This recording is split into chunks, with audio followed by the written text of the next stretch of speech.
Germany की राजधानी Berlin से लगभग 100 माइल साउथ ईस्ट में सेगन नाम के टाउन में स्टैलिग लुफ्ट 3 नाम का एक पीओडब्ल्यू कैंप मौजूद था। ये कैंप इतना हाईली सिक्योर था कि यहाँ से भाग पाना लगभग नामुमकिन था। करीब 60 एकड़ में फैला हुआ ये वॉर प्रिजनर कैंप एक विशाल किले जैसा था जिसमें 10,000 से भी ज्यादा कैदियों को रखे जाने की क्षमता थी। वर्ल्ड वॉर 2 के दौरान हिटलर ने इसको बनवाया था और यहाँ एलाइड कंट्रीज के वायु सैनिकों को रखा गया, जिनमें ब्रिटेन, अमेरिका, कनाडा और नॉर्वे समेत कई देशों के एयरमैन शामिल थे। ये वायु सैनिक इतने स्किल थे कि इनमें से बहुत सारे लोग पहले भी नाजी जर्मनी की कई जेलों से भाग निकले थे, इसलिए उन्हें इस अनब्रेकेबल माने जाने वाली जेल में रखा गया था। स्टैलिग लुफ्ट 3 को इनएस्केपेबल बनाने के लिए इस तरह से डिजाइन किया गया था कि यहाँ से भागना तो दूर, भागने की सोचना भी मौत को बुलावा देने जैसा था। इस जेल की सख्त सलाखें, चारों तरफ 9 फुट की कंटीले तारों की डबल लेयर की फेंसिंग, जमीन में गाड़े गए सेस्मिक सेंसर्स, वॉच टावर्स पर 24 घंटे मौजूद नाजी गार्ड्स और किसी भी वक्त कैदियों की होने वाली सरप्राइज इंस्पेक्शन जैसे सख्त नियमों ने इस जेल को काफी मजबूत बना रखा था। इस पीओडब्ल्यू कैंप के कई किलोमीटर तक केवल खेत और पाइन के पेड़ों का घना जंगल था, जिन्हें पकड़े जाने से पहले पार कर पाना लगभग नामुमकिन था। ऐसी कड़ी निगरानी और सख्ती के कारण ये जेल कैदियों के लिए नर्क बना हुआ था। लेकिन 24 मार्च 1944 की अंधेरी रात कुछ ऐसा हुआ जिसने इस जेल के रुतबे और हिटलर की साख को मिट्टी में मिला दिया। नाजी जर्मनी के इस अनब्रेकेबल माने जाने वाले प्रिजनर कैंप से 30 फीट गहरी और 300 फीट लंबी टनल खोदकर नाजी गार्ड की नाक के नीचे से 1 या 2 नहीं, पूरे 76 कैदी भाग निकले। आइए जानते हैं वर्ल्ड वॉर 2 के दौरान हुई इस द ग्रेट एस्केप की पूरी कहानी। कैदियों ने इतनी कड़ी सुरक्षा के बीच 3-3 सुरंगें कैसे बनाई? इन भागे हुए 76 कैदियों में से कितने लोग सुरक्षित अपनी मंजिल तक पहुंच सके? और जो पकड़े गए उनका तानाशाह हिटलर ने क्या हश्र किया? वर्ल्ड वॉर 2 इतिहास का सबसे भयानक और उथल-पुथल भरा दौर था, जब दुनिया की सबसे बड़ी ताकतें अपने वर्चस्व को लेकर कई सालों तक खूनी जंग लड़ती रही, जिनमें करोड़ों लोग मारे गए। एक तरफ एलाइड पावर्स थे जिसमें अमेरिका, ब्रिटेन, सोवियत यूनियन और फ्रांस जैसे देश शामिल थे, और दूसरी तरफ एक्सिस पावर थी जिसमें जर्मनी के नेतृत्व में जापान और इटली जैसे देश जीत की जिद में सब कुछ दांव पर लगा चुके थे। 1941 तक नाजी आर्मी ने वेस्टर्न यूरोप को बुरी तरह रौंद डाला था। उन दिनों जर्मनी का एयरफोर्स लुफ्टवाफे काफी स्ट्रॉन्ग था। उसके पास एक से एक बेहतरीन एडवांस एयरक्राफ्ट थे जिन्होंने युद्ध में एलाइड कंट्रीज के कई एयरक्राफ्ट शॉट डाउन कर दिए। इस दौरान जर्मनी ने एलाइड कंट्रीज के हजारों एयरमैन और लाखों आर्टिलरी सैनिकों को प्रिजनर्स ऑफ वॉर बना लिया था। इतनी बड़ी संख्या में युद्ध बंदियों को अपनी कैद में रखने के लिए जर्मनी ने आनन फानन में कई पीओडब्ल्यू कैंप्स बनवाए, जिनमें से कई बंदी सैनिकों पर जुल्म ढाए जाने के कारण बदनाम भी हुए। हालांकि कड़ी सुरक्षा के बावजूद कई युद्ध बंदी जेलों को तोड़कर बाहर निकलने में सफल भी रहे थे। ये बात जर्मनी के डिक्टेटर हिटलर के रुतबे पर बन आई, इसलिए उसने बर्लिन से करीब 100 माइल साउथ ईस्ट में स्थित सेगन टाउन में एक ऐसा पीओडब्ल्यू कैंप बनवाया कि उसकी गिनती जल्द ही अनब्रेकेबल प्रिजन में की जाने लगी। 60 एकड़ में फैले इस पीओडब्ल्यू कैंप का नाम स्टैलिग लुफ्ट 3 था, जिसमें 5 अलग अलग कंपाउंड्स बने हुए थे, जहां ब्रिटिश, अमेरिकन और कॉमनवेल्थ कंट्रीज के एयरमैन को कैद करके रखा जाने लगा। इनमें से ज्यादातर लोग वो थे जो पहले कभी जर्मनी के दूसरी जेलों से भागने की कोशिश कर चुके थे, लेकिन जर्मन गार्ड्स द्वारा पकड़ लिए गए थे। ऐसे वॉर प्रिजनर्स की वजह से स्टैलिग लुफ्ट 3 को काफी सिक्योर बनाया गया था। ये चारों तरफ से 9-9 फीट ऊंची दीवारों से घिरा था, जिन पर कंटीले तारों की डबल लेयर्स लगी हुई थी। डबल फेंस के बीच एक नो मैंस लैंड जैसा 10 यार्ड्स का खाली इलाका था, जिसे वार्निंग वायर कहा जाता था। कोई भी प्रिजनर अगर इस वार्निंग वायर को क्रॉस करने की कोशिश करता तो उसे तुरंत गोली मारने का आदेश था। यहाँ से महज 100 यार्ड्स की दूरी पर गार्ड टावर्स थे, जहाँ हर समय नाजी सोल्जर्स मौजूद रहते थे, जो भागने की कोशिश करने वाले कैदियों को अपनी मशीन गन से छलनी कर सकते थे। इसके अलावा नाजीज ने कैंप की सिक्योरिटी को और एडवांस बनाने के लिए जमीन के 9 फीट अंदर सेस्मिक सेंसर्स इंस्टॉल किए थे, जो जरा सी भी हलचल को डिटेक्ट कर लेते थे और चंद सेकंड्स में इसकी सूचना जर्मन गार्ड्स तक पहुंच जाती थी। स्टैलिग लुफ्ट 3 की खास बात यह थी कि इसके चारों ओर कई किलोमीटर तक सिर्फ सन्नाटा था। आसपास का इलाका काफी सुनसान था। वहां या तो केवल खाली जमीन थी या फिर पाइन के पेड़ों का घना जंगल था और दूर दूर तक किसी भी शहर का नामो निशान नहीं था। सर्दियों में यहाँ का तापमान 0 से भी नीचे गिर जाता था, जो कैदियों की जिंदगी को और भी बदतर बना देता था। कैदियों को कैंप में टनल खोदने से रोकने के लिए इसे रेतीली जमीन पर बनाया गया था ताकि खुदाई करते ही मिट्टी धंस जाए। इतना ही नहीं, इसे एस्केप फ्री बनाने के लिए जमीन से 60 सेंटीमीटर ऊपर कंक्रीट पिलर्स पर खड़ा किया गया था ताकि नीचे से सुरंग खोदने की कोई भी कोशिश नाकाम हो जाए। हर कंपाउंड में लकड़ी के 15 हट्स थे जो इन्हीं कंक्रीट पिलर्स के सहारे टिके हुए थे। कैंप में मौजूद कैदियों की डेली लाइफ को भी स्ट्रिक्टली कंट्रोल किया जाता था। हर सुबह और शाम रोल कॉल होता था जिसमें सभी कैदियों की गिनती की जाती। अगर एक भी गायब होता तो तुरंत अलार्म बज जाता और पूरा कैंप लॉकडाउन में चला जाता। रोल कॉल्स का समय भी अनप्रेडिक्टेबल होता था, जिससे प्रिजनर्स एस्केप प्लान के बारे में सोच भी नहीं सकते थे। लेकिन इतनी कड़ी सुरक्षा और इतने सख्त बंदोबस्त होने के बावजूद स्टैलिग लुफ्ट 3 के नॉर्थ कंपाउंड में एक ऐसा एस्केप प्लान बन रहा था जो इस मजबूत प्रिजन की सुरक्षा में ऐसी सेंध लगाने वाला था जिसकी जेल अथॉरिटीज ने कल्पना भी नहीं की होगी। स्टैलिग लुफ्ट 3 के नॉर्थ कंपाउंड में इस इम्पॉसिबल एस्केप को ब्रिटिश रॉयल एयरफोर्स के स्क्वाड्रन लीडर रॉजर बुशेल के नेतृत्व में प्लान किया जा रहा था। रॉजर बुशेल वर्ल्ड वॉर 2 में नंबर 92 स्पिटफायर स्क्वाड्रन के कमांडिंग ऑफिसर थे, लेकिन 23 मई 1940 को बैटल ऑफ फ्रांस के दौरान उनका एयरक्राफ्ट शॉट डाउन कर दिया गया था। इसके बाद उन्हें युद्धबंदी बनाकर ड्यूलेग लुफ्ट यानी लुफ्टवाफे ट्रांजिट कैंप ले जाया गया, लेकिन कुछ ही दिन बाद वो वहां से भाग निकले और स्विस बॉर्डर के काफी करीब पहुंच गए। लेकिन जब तक वो बॉर्डर क्रॉस कर पाते उससे पहले ही उन्हें पकड़ लिया गया और बाल्टिक कोस्ट पर स्थित बार्थ कैंप में बंद कर दिया गया। कुछ महीनों बाद जब उनको दूसरे कैदियों के साथ ट्रांसफर किया जा रहा था, तब वो फिर से जर्मन गार्ड्स को चकमा देकर भाग निकले और चेकोस्लोवाकिया पहुंच गए।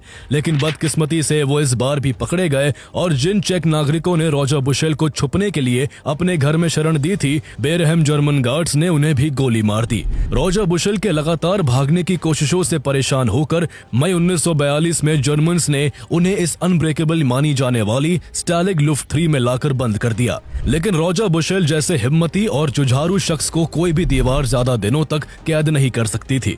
यहाँ आने के बाद से ही उन्होंने भागने का प्लान बनाना शुरू कर दिया। उन्होंने नॉर्थ कंपाउंड में मौजूद कैदियों को यहाँ से भागने के लिए मोटिवेट करना शुरू किया और मार्च 1943 तक इस एस्केप मिशन में 600 कैदियों को जोड़ लिया। इन कैदियों को रॉजर की लीडरशिप पर इतना गहरा विश्वास था कि वो आंख मूंद कर उनके पीछे चलने को तैयार थे। भागने की तैयारी के लिए एक्स नाम की एक एस्केप कमेटी बनाई गई जिसके हेड रॉजर बुशेल थे, इसलिए उनके साथी कैदी उन्हें बिग एक्स कहने लगे। इस एस्केप प्लान में भले ही 600 प्रिजनर शामिल थे, लेकिन एस्केप के लिए उनमें से केवल 200 प्रिजनर्स को ही चुना जाना था। ऐसे में आपसी मतभेद होने का एक बड़ा खतरा था, इसलिए कैदियों ने यहाँ से कौन कौन एस्केप करेगा इसका फैसला भी रॉजर बुशेल और एस्केप कमेटी पर छोड़ दिया।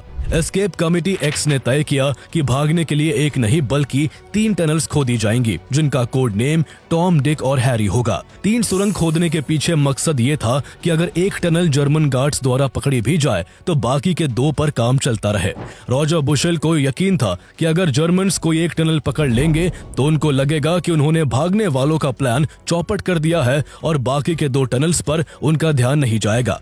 प्लान अच्छा था, लेकिन सवाल यह था कि खुदाई कहां से शुरू की जाए। इसके लिए उन कैदियों ने जिन्हें इंजीनियरिंग की नॉलेज थी, उन्होंने पूरे कैंप का नक्शा तैयार किया और सबसे सुरक्षित एस्केप पॉइंट्स ढूंढ निकाले। स्टैलिग लुफ्ट 3 अपनी कंटीली तारों की फेंसिंग, ऊंचे वॉच टावर्स और वहां 24 घंटे निगरानी करते जर्मन गार्ड्स के बीच एक अभेद्य किले से कम नहीं था। लेकिन कुछ दिनों की नॉन स्टॉप मेहनत के बाद प्रिजनर्स ने इस कैंप में कुछ ऐसी दरारें और कमजोरियां खोज निकाली जिनका वो लाभ उठा सकते थे। इसी आधार पर तीनों टनल्स के एस्केप पॉइंट्स डिसाइड किए गए और वहां टनल्स की खुदाई का काम शुरू हुआ। टनल टॉम की खुदाई हट नंबर 123 के अंदर से शुरू हुई, जिसका एग्जिट पॉइंट इस कैंप के वेस्टर्न साइड में मौजूद जंगल में होने वाला था। दूसरी टनल डिक की खुदाई हट नंबर 122 के वॉशरूम से शुरू हुई। इसका एस्केप पॉइंट भी टॉम की तरह उसी जंगल में होने वाला था। प्रिजनर्स इसे टॉम के अल्टरनेट के तौर पर ही तैयार कर रहे थे, ताकि टॉम को अगर जर्मन गार्ड्स खोज भी निकाले तो उसकी जगह टनल डिक को इस्तेमाल में लाया जा सके।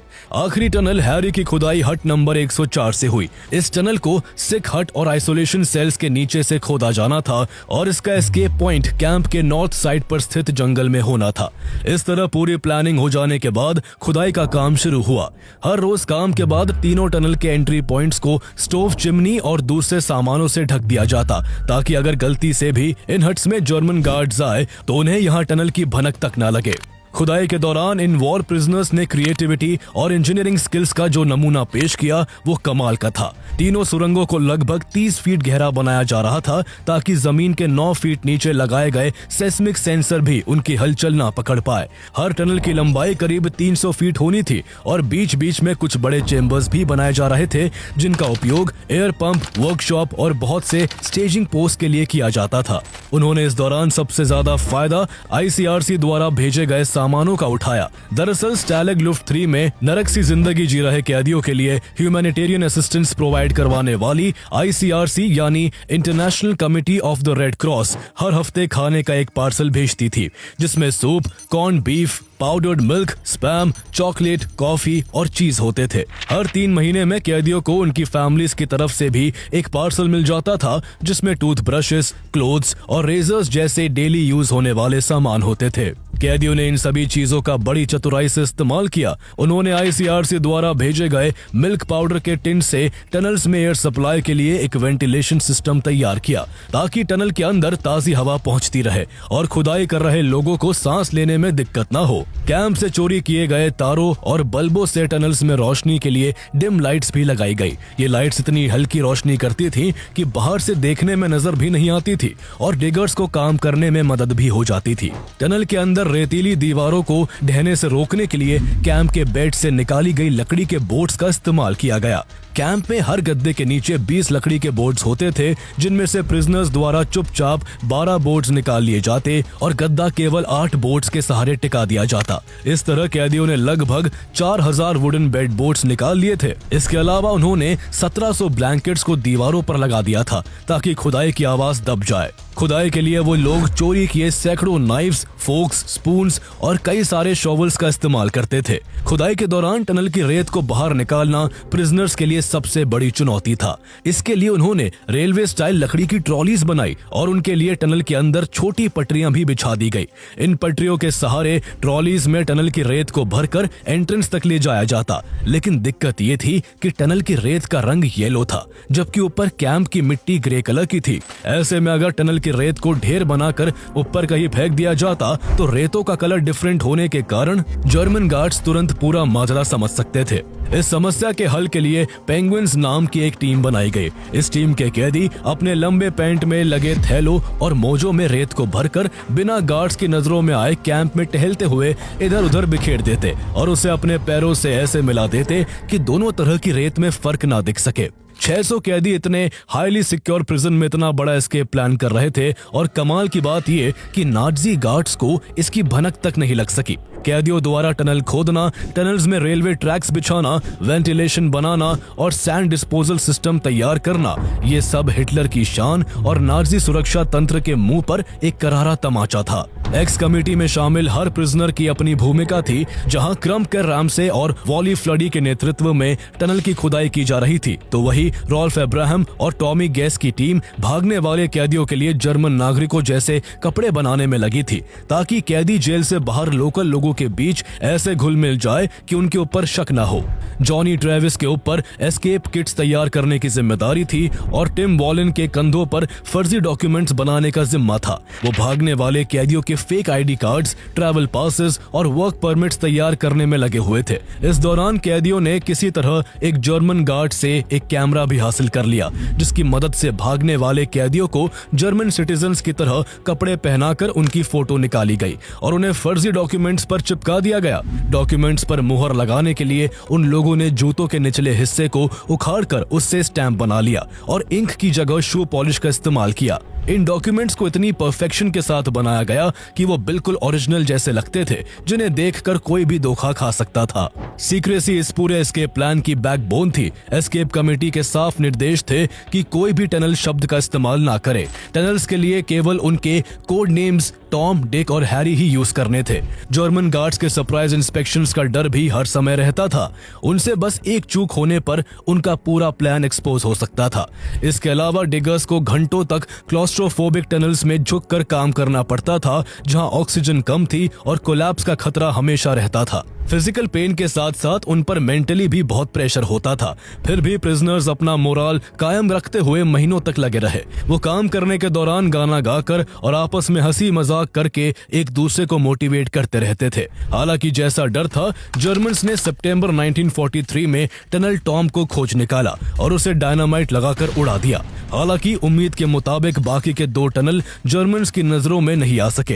टनल टॉम के खोजे जाने के केवल 1 महीने बाद इस प्रिजनर ऑफ वॉर कैंप के ईस्ट कंपाउंड में एक ऐसी घटना घटी जिसने रॉजर बुशेल और उनके साथी कैदियों के इस एस्केप प्लान को और मुश्किल बना दिया। ईस्ट कंपाउंड में मौजूद lieutenant Michael Cordner, flight lieutenant Eric Williams और फ्लाइट लेफ्टिनेंट ओलिवर फिलपॉट एक 100 फीट लंबी सुरंग बनाकर 29 अक्टूबर 1943 को स्टैलिग लुफ्ट 3 से फरार हो गए। इन तीनों को जर्मन फोर्सेस ने खोजने की खूब कोशिश की, लेकिन वो उनकी पकड़ में नहीं आ सके। इसके बाद स्टैलिग लुफ्ट 3 की 5 कंपाउंड्स की सुरक्षा और कड़ी कर दी गई, जिससे आगे यहाँ किसी भी एस्केप को अंजाम देना लगभग नामुमकिन हो गया। इसके साथ ही स्टैलिग लुफ्ट 3 में कैदियों की बढ़ती संख्या और सुरक्षा को ध्यान में रखते हुए जर्मन गवर्नमेंट ने इसे थोड़ा और एक्सपैंड कर दिया। इससे टनल डिक पर भी पकड़े जाने का खतरा मंडराने लगा। इसलिए एस्केप कमेटी एक्स ने इसका इस्तेमाल न करने का फैसला लिया और इसे एक स्टोरेज टनल में बदल दिया।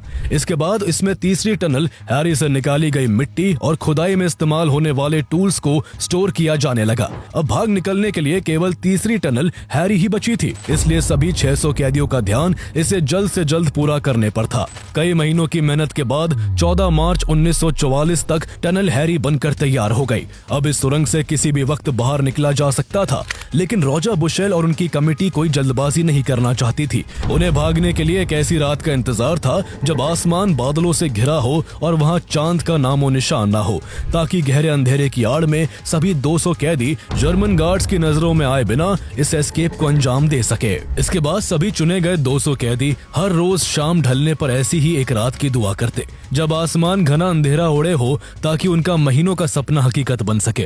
कुछ दिनों के लंबे इंतजार के बाद आखिरकार 24 मार्च 1944 के रूप में वो रात आ गई। उस दिन आसमान पूरी तरह बादलों से ढका हुआ था और न्यू मून की वजह से रात भी घनी अंधेरी होने वाली थी। एक्स कमेटी ने तय किया कि यही रात 200 कैदियों की जेल में आखिरी रात होगी। एस्केप करने वालों को प्रायोरिटी के आधार पर 3 ग्रुप्स में बांटा गया। पहले समूह में committee heads, foreign language speakers और वैसे लोगों को रखा गया जिन्होंने इस एस्केप की तैयारी में सबसे ज्यादा योगदान दिया था। इस फर्स्ट ग्रुप को सबसे अच्छे सिविलियन क्लोथ्स, पासेस और जरूरी सामान दिए गए और इनको ही सबसे पहले टनल से बाहर निकलना था। बाकी के 2 ग्रुप्स को साधारण मैप्स और औसत दर्जे के ट्रैवल पास, कपड़े और कुछ कंपासेस दिए गए और उनको फर्स्ट ग्रुप के पीछे रहना था। रात होते ही भागने वाले सभी कैदी हट नंबर 104 में इकट्ठा हुए, जहां टनल का एंट्री पॉइंट था। अब यहां से बाहर निकलने वाले सभी कैदियों का दिल जोर जोर से धड़क रहा था। महीनों की मेहनत को अंजाम तक पहुंचाने का वक्त आ गया था। कोई खुली हवा में सांस लेने की कल्पना में खोया हुआ था, तो किसी को बस एक ही सवाल खाया जा रहा था कि क्या वो भागने में कामयाब हो पाएंगे। कई तरह के सवालों के बीच रात 8:45 पर पहला कैदी टनल में प्रवेश कर एग्जिट पॉइंट तक पहुंच जाता है, लेकिन ठंड और लगातार बर्फबारी की वजह से टनल का एग्जिट पॉइंट बाहर से जाम हो गया था। ऐसे में उसे खोलने में 1.5 घंटे से भी ज्यादा लग गए। जैसे ही पहली समस्या दूर हुई, दूसरी समस्या सामने आ खड़ी हुई। सुरंग का मुंह तो खुल गया था, लेकिन ये फॉरेस्ट में खुलने के बजाय उससे 10 फीट पहले ही एक खुले मैदान में खुला था। उन्हें उस समय एहसास हुआ कि खोदते वक्त उनका अंदाजा थोड़ा सा गलत हो गया था। ऐसे में इस बात पर चर्चा हुई कि क्या आगे के लिए और खुदाई की जाए, लेकिन ये पॉसिबल नहीं था क्योंकि प्रिजनर्स के पास मौजूद फेक आईडी पेपर्स पहले से डेट स्टैम्प थे। इसलिए टाइम खराब करने से स्थिति और बिगड़ सकती थी। ऐसे में वो अंधेरे का फायदा उठाकर उसी एग्जिट पॉइंट से निकलकर भागने लगे। टनल बहुत नैरो थी और एक बार में सिर्फ एक प्रिजनर ही इसमें रेंग सकता था। इससे प्रोसेस और स्लो हो गया। प्लान के दौरान सोचा गया था कि हर मिनट पर एक कैदी बाहर निकल जाएगा, लेकिन असल में एक आदमी को बाहर निकलने में पूरे 6 मिनट का समय लग रहा था। यानी इस हिसाब से 1 घंटे में सिर्फ 10 आदमी ही टनल से बाहर निकल पा रहे थे। इस दौरान उन्होंने एस्केप पॉइंट से टनल में एक लंबी हुई रस्सी भी डाल रखी थी।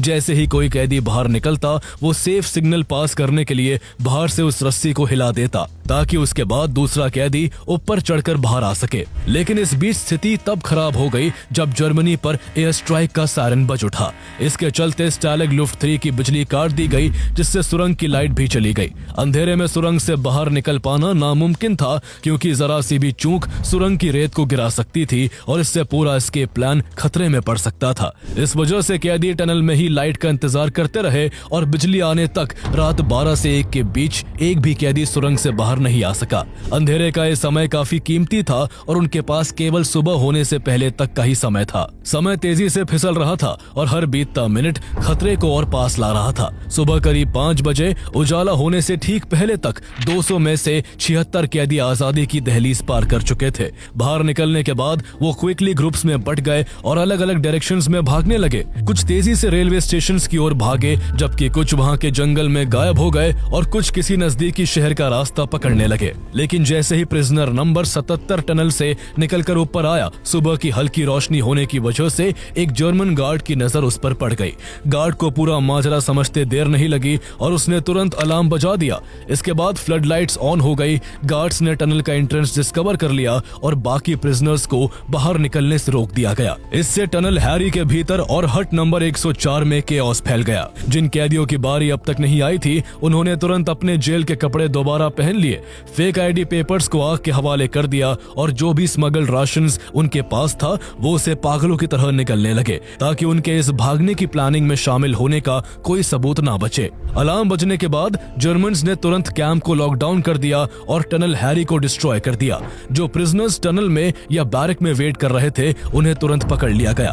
Camp commandant Friedrich Wilhelm von Lindeiner Wildau ने पूरे कैंप के कैदियों को एक जगह इकट्ठा किया और घंटों तक हड्डियां जमा देने वाली ठंड में उन्हें खड़ा करके गिनती की गई। गिनती करने पर जेल से 76 कैदी कम पाए गए। एक साथ 76 कैदियों के भागने से जेल अथॉरिटीज के बीच हड़कंप मच गया। ये वर्ल्ड वॉर 2 में अलाइड प्रिजनर्स का सबसे बड़ा जेल ब्रेकआउट था, जिसने हिटलर की शान और नाजी जर्मनी के सबसे सुरक्षित प्रिजनर ऑफ वॉर कैंप पर काला धब्बा लगा दिया। कैद से भागने वाले 76 प्रिजनर्स अब नाजी जर्मनी के जंगलों, गांव और शहरों में फैल चुके थे। हर कोई अपनी जान बचाने के लिए जर्मनी से बाहर निकलने की कोशिश कर रहा था। स्टालिग लुफ्ट 3 से एक साथ 76 कैदियों का भागना सिर्फ एक सिक्योरिटी फेलियर नहीं था, बल्कि ये हिटलर के लिए एक पर्सनल इंसल्ट भी थी।